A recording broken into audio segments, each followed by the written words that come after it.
Hi, and welcome to This Week in East Brunswick, the township's news and information program. This week in East Brunswick, voters elected Republican Jack Sinagra to the office of mayor. Republicans Irving Sporn and Ira Oskowski won the 2 council seats. Channel 8 was at the township clerk's office Tuesday night to examine the processing of election returns. Discussion of the Edgeboro landfill took center stage at the town council meeting Wednesday. Later we'll have a review of the agenda meeting. Home News editor Dick Hughes spoke with Mayor Fox earlier this month about the mayor's 13 years of public service. Tonight we have an excerpt from part 1 of that retrospective. This week, Schools Information Officer Amy Fisher interviewed representatives from the new Special Education Parent-Teachers Association. The group hopes it can serve specific needs of the special ed community that the larger PTA does not serve. Channel 8's Dolly Vasta brings us the winners of the 7th annual photo contest sponsored by the Raritan Valley Photographic Society. Peggy Ballister-Howell shows us how to care for garden tools before putting them away at season's end. And turkeys are the target of this week's Consumer Aware. But first, here's a look at what's happening next week on Channel 8. Lenore Kulik shows how to keep your back fit on Look Great, Feel Great at 10 Monday morning. At 10:30, children's librarian Susan Pober presents stories from the library for preschoolers. Tuesday night at 7, Dr. Natalie Winters interviews survivors of incest on psychology and action. At 7:30, college money is the topic of discussion on You and Your Money. Tuesday night at 8, John Runyon introduces Martin Glass, the new president of the East Brunswick Regional Chamber of Commerce, on business bylines. Wednesday evening at 7:30, Spotlight on Education focuses on the Student Assistance Program. At 8 o'clock, Stuart Davis investigates the Youth Recreation Program in East Brunswick on 18. We'll return Thursday night, the 17th, with a new edition of This Week in East Brunswick at 7 and 8. And at 7:30, Ken Shalhoub interviews representatives from Siemens Corporation on Let's Talk Health. Check the Channel 8 guide for recasts and updates on sports events. There were 37 districts reporting Tuesday night after the polls closed in East Brunswick. Township Clerk Betty Kiss and her team began processing election returns just before 8:30. The clerk's team checked voting machine numbers and keys and volunteer signatures while Mrs. Kiss announced district totals. She had 2 people preparing the final tally, one with a chart and adding machine, the other on a computer. East Brunswick was one of 25 towns reporting final tallies to the Middlesex County Clerk's office just before 10 p.m. The turnout of registered voters in town was nearly 80%. There were 4 winners in Sunday's 7th annual photo contest, which was held at the library and judged by members of the Raritan Valley Photographic Society. Hi, I'm Dolly Vasta for This Week in East Brunswick. I'm at the 7th annual photography contest, and these are all the winners here. I'm going to have them introduce themselves. My name is Michael F. Kidses. I'm from Mattawa, New Jersey. And what award did you win? I won first and also Best in Show.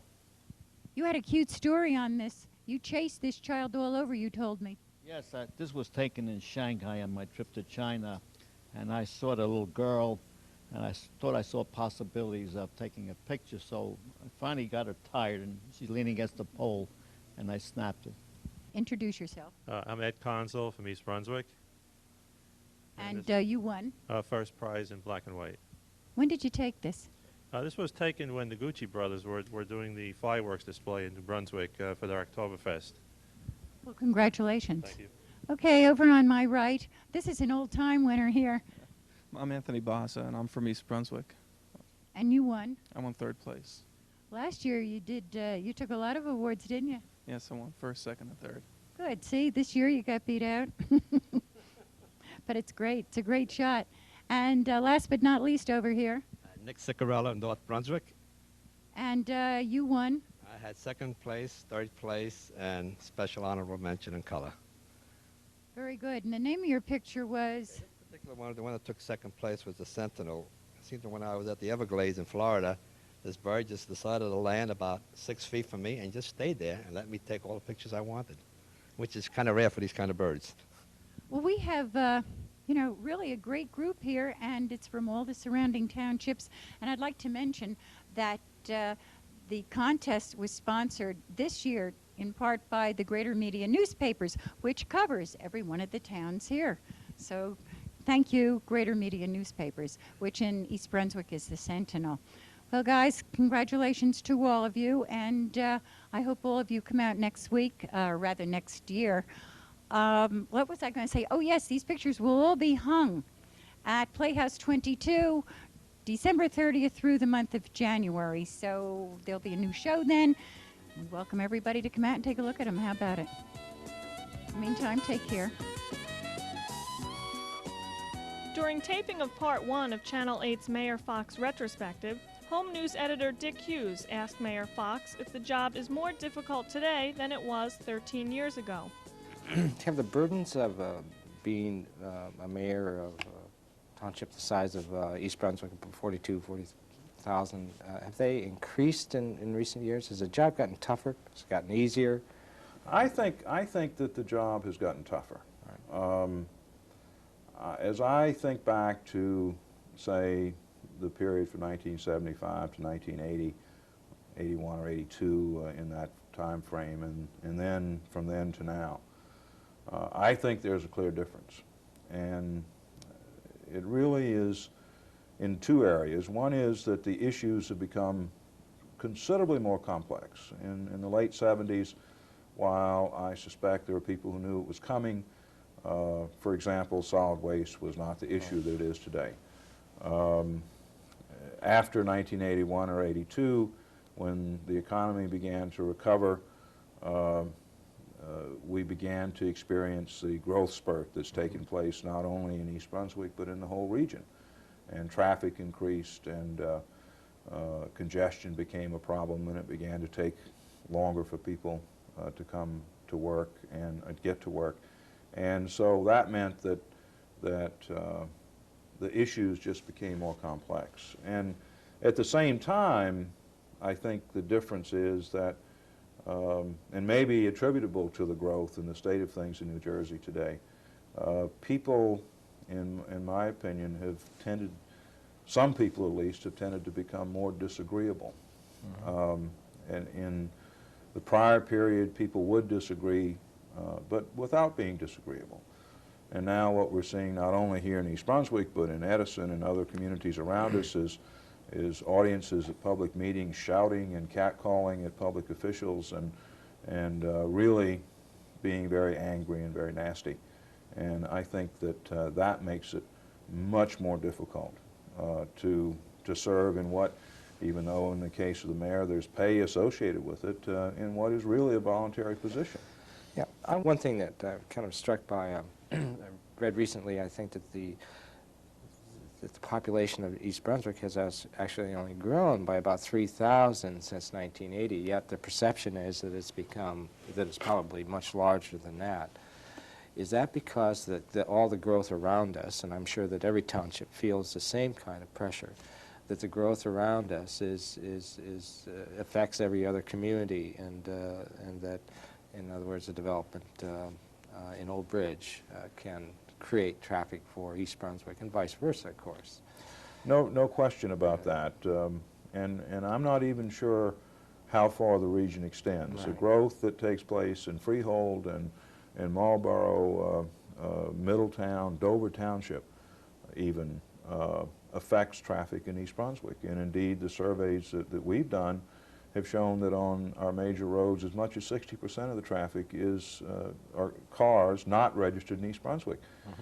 If we look at Route 18 over the past 3 years, the traffic on Route 18 has increased from 70,000 cars a day to 100,000 cars a day. Now, there's very little that's happened in East Brunswick that has brought about that increase. But the increase really comes from what's happening in our area, in the counties around us, and in the towns around us. And I don't know how you get control of that. Well, maybe we can, let's address that for a few minutes, and we'll go back to some of the other things. But one of the things that you've talked a lot about and is the need for more regional planning. Home rule in the state of New Jersey has been kind of one of those sacred cows that we've worshipped for many, many years, and at the same time, maybe it is also one of the things that's in fact creating problems for the state and most certainly for the population. is there a way that the state and county governments, for example, could bring together a little bit better control regionally? And would that make sense? And how could it be made acceptable at the local level? Well, Dick, that's a very complex issue, and there's so many facets to it that it's difficult to say yes or no. Clearly, the state legislature could mandate some sort of regional approach just by passing the appropriate law and doing it.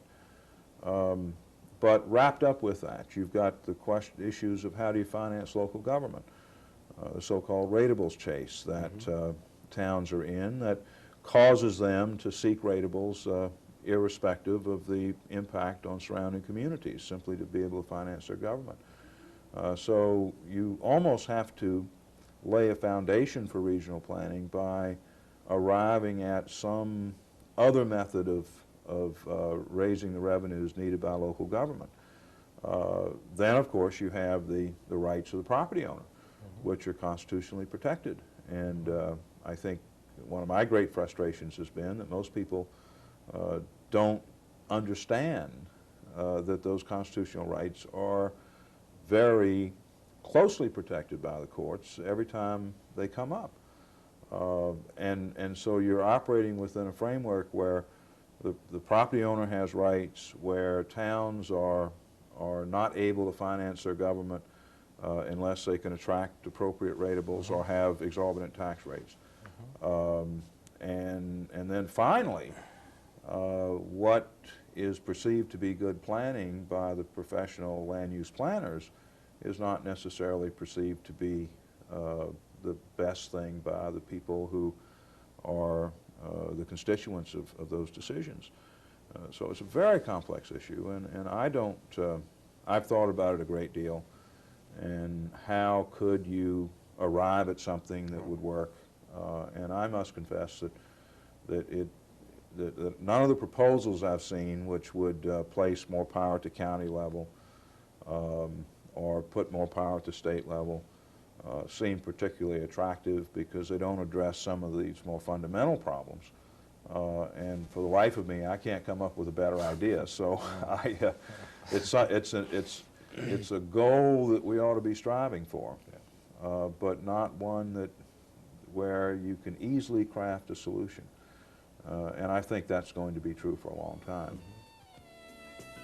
Stay tuned for part 1 of 13 Years of Public Service, which airs Thursday the 10th and Saturday, November 12th.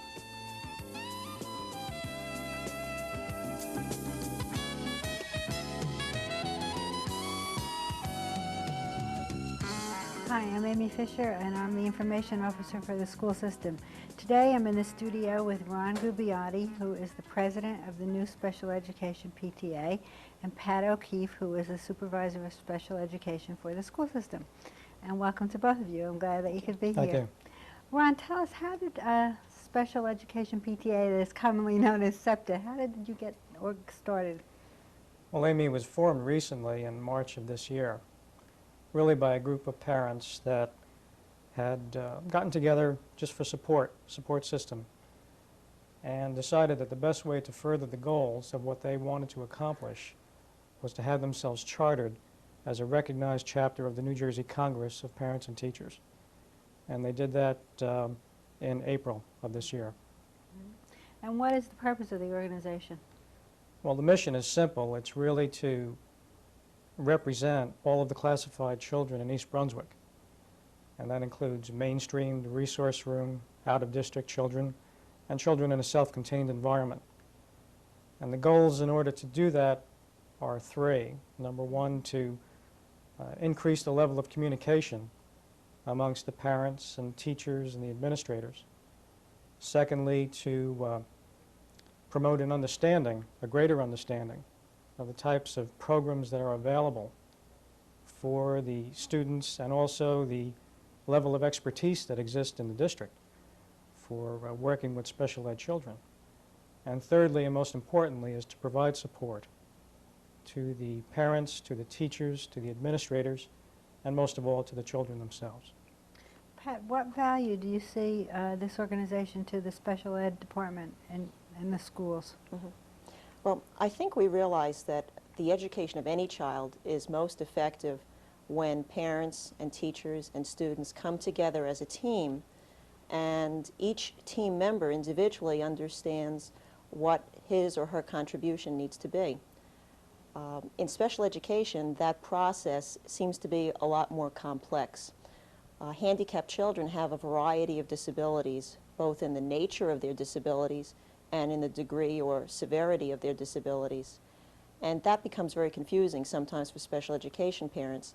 The district, in response to that need, offers a wide variety of programs and services. And unfortunately, that whole process is sprinkled with a great deal of professional jargon. I think all of that together sometimes raises the anxiety level of parents. And I feel that Septa is an excellent forum for parents to get together with teachers and child study team people and other professionals to share information and to voice their concerns in a general way about their children, so that they're supporting each other and so that their anxiety levels perhaps are reduced. And in essence, Septa has become an excellent vehicle for parents beyond that which the school district offers in a direct service way to families. Oh, that's really great. Now, people can belong to another PTA as well as to Septa, is that Yes, true? absolutely. And you have a lot of members, I'm sure, who belong to 2 PTAs. That's correct, and myself included. Oh, okay. Yeah. Well, if someone would like to join, how would they go about joining? Well, there's many vehicles of doing that. We have monthly meetings, generally at the library, where folks can join right there. Primarily, the best vehicle is to take the flyer, which goes out to all of the classified children prior to the meeting each month. And at the bottom of that flyer is a small application form, and that can be filled out and brought back to the school or sent to the special education department. In addition, there are applications that are included with the special ed newsletter and any posters that are distributed in the district. Oh, well, there's lots of ways then Yeah, that there's a lot of people ways can to do join. it. When will your next meeting be? Our next meeting will be Tuesday, November 15th, and that's a change in date. The school calendar indicates the meeting on the 16th, but the meeting is actually Tuesday the 15th at 8 o'clock in the East Brunswick Library. And we're going to have a lecturer, Dr. Maurice Elias of Rutgers University, and give a presentation on decision making. And that lecture is co-sponsored by Septa and by the Special Education Department. Oh, that's great. And people also at the meetings have a chance to talk to each other and ask questions. Absolutely, and that's one of the strong points, really, of the organization itself, is that folks get the opportunity to get together and discuss and share their experiences and share their knowledge, and in essence do what Pat has suggested to kind of override the complexities of dealing with special education. And staff members go to meetings also? Absolutely. We're very, very proud that we have a high number of teachers and child study team members who are very active members of the organization. Well, it sounds that your organization is just what we need in the town. Well, thank you. And we're really glad that you're part of the President's Council now. Yep. Everybody has welcomed you, I know, and feel it's really an important contribution to parent-teacher relations in the school system. So Okay. thank you very much for being here, both of you. And Thank we'll you. hope to see you on the 15th of November in the library. Thanks very much, Amy. Okay. Bye-bye. Bye-bye. Thanks for watching. Hi, this is Peggy Ballister-Howells, Middlesex County Agricultural Agent. And as you can see, I'm working on some of my tools here. It's the end of the year and it's time to take care of your tools and put them away for the winter. As you can see, I'm scraping off some of the mud and the dirt. I'm using a wire brush. It's a very handy tool to have to take care of your other tools. I always keep it stored right next to where I put my tools away so that it's handy when I need it. It's not good to put them away caked with mud and dirt. That encourages rust. Another thing that you want to consider is taking care of the handles. Any kind of wooden handle can get a nick in it or can dry out from getting wet so many times. And it's good before you put them away for the winter to put some lemon oil on them. That's good for any kind of wood, and certainly garden handles are no exception. This particular tool is one of my favorites. I really use it a lot in the garden. It has a hoe blade on one end and a cultivator on the other. This is particularly good for breaking up clumps of earth when you're turning the soil and working it in the spring. And this one probably gets more use than any of my other hoeing type tools. It's very handy and one that I really wouldn't want to have to garden without. Another interesting tool, sort of has a family history. This one is a small pickaxe, and it has a shovel blade on one end, and it's called Grubby Eddie. It actually has a name, and a friend of mine, a very good friend, grew up on the family farm, and they had one of these tools, and that's how it got its name. She introduced me to it a few years ago, and well, it's great for taking out aggression, but it also really breaks up those clumps of soil when you're down there on your hands and knees planting, and helps you get out those little roots. It has a nice feel to it. Again, the wooden handle should be lemon oiled, and this is a great tool. I use it constantly. It's always at my side, easy to grab, it's not too heavy, and a really useful tool in the garden. I got this one for Christmas a couple of years ago, and it's been working hard for me ever since. A good pair of garden clippers that fit in your back pocket and have a good lock on them so they don't open. This is an excellent present and a tool that gets used all the time. This one is particularly good because it has a blade that can be changed. Once the blades go, it's hard to get them sharpened, very difficult to get them sharpened. So you may have to pay a little more for the kind where the blades can be changed, but it's well worth it in the long run. And a good pair of hand clippers that feel nice in your hand are another very important garden tool that should always be close at hand. Now, a trowel is not exactly an exciting garden tool, but it is one that works very, very hard, from planting bulbs in the fall and even potting houseplants inside and all spring long, even getting out weeds. And when you're having trouble getting those carrots out when the ground's a little dry, they sure come in handy. But a trowel is not just a trowel. A trowel is something that you have to hold on to for a long period of time. You really shove it in the dirt and bend it, and if it doesn't have a strong neck, it's worthless. So invest in a good one. Forget the 99-cent ones that you can get. Spend a few bucks and get a really good hand trowel that'll last you a few years, that you get used to in your hand. It's worth the extra few bucks. And probably one of my all-time favorite tools is one I confiscated from a friend of mine. Is my pocket knife. It's always in my pocket. It has two blades on it. Has a corkscrew for fun, a pair of scissors, and there's a little pair of scissors. It also has a screwdriver, toothpick, tweezers. I never know what I'm going to use. The scissors are great for cutting string. The knife blades are always handy. And this is in my back pocket from the time I walk out in the garden in the spring until the time I put my tools away in the fall. So any of these are useful and would make excellent gardening gifts. And if any of my friends are listening, I could sure use another one of these. We'll see you next time here in the garden. Hello, and welcome to Consumer Aware. I'm Adrienne Eisner, Director of the East Brunswick Consumer Affairs Office. Thanksgiving is just around the corner, so let's talk turkey, about buying your big bird and storing it properly. There are two important pieces of information to look for before you make your selection. An inspection mark on the label tells you that the turkey has been inspected and that it is safe, wholesome, and accurately labeled. Another symbol you will find on many packages is a USDA grade mark, usually grade A.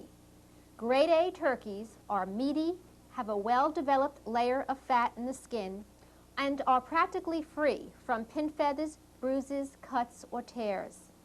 The younger the turkey, the more tender and mild-flavored it will be. There is no significant difference in quality between a fresh turkey and a frozen one. The choice is based on personal preference. A whole frozen turkey can be stored in your home freezer at 0 degrees or below for up to 1 year without appreciable loss of quality. Frozen whole turkeys do not need to be rewrapped for freezer storage unless the packaging has been opened or is punctured or torn. The USDA recommends that for optimal safety, buy a fresh turkey only if you do your shopping within 1 to 2 days of when you plan to serve it. Once you have decided on the type of turkey you want to buy, the next question is how big it should be.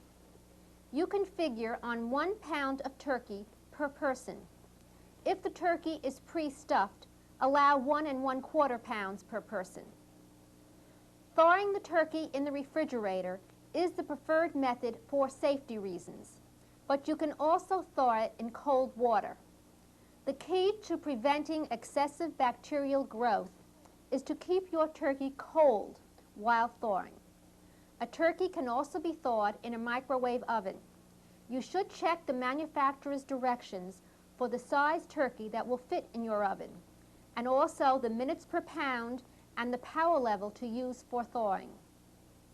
Keep a pre-stuffed turkey in the freezer until you are ready to cook it. It should not be thawed because bacteria can develop in the stuffing while the turkey thaws. Once your turkey has thawed, it requires little preparation before cooking. Simply remove the neck and giblets and wash the inside and outside well. If you have any further questions on poultry food safety, you can call the United States Department of Agriculture Meat and Poultry Hotline at 1-800-535-4555. If we can be of further assistance to you with consumer questions or problems, please contact us at the East Brunswick Consumer Affairs Office. We're located in the Municipal Building. We are open Monday through Friday from 9 a.m. until 5 p.m. Telephone number is 390-6954. Thank you for joining me on Consumer Aware. See you again next time. The priority discussion at Wednesday's council agenda meeting was Joseph Hudak's report on the status of the ailing Edgeboro landfill.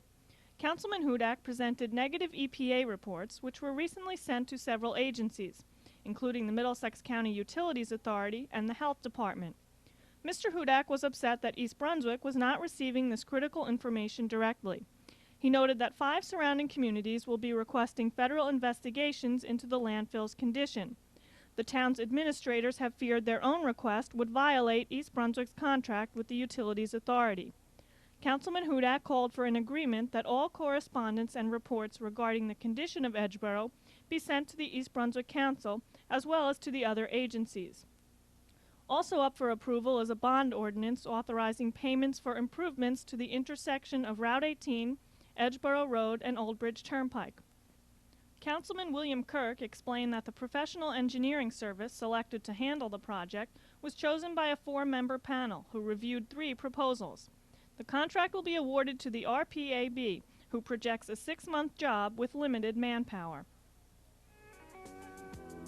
The Library Board of Trustees made a unanimous decision Monday night to appoint Sharon Karmazin as director of the library, without the customary search for alternative candidates.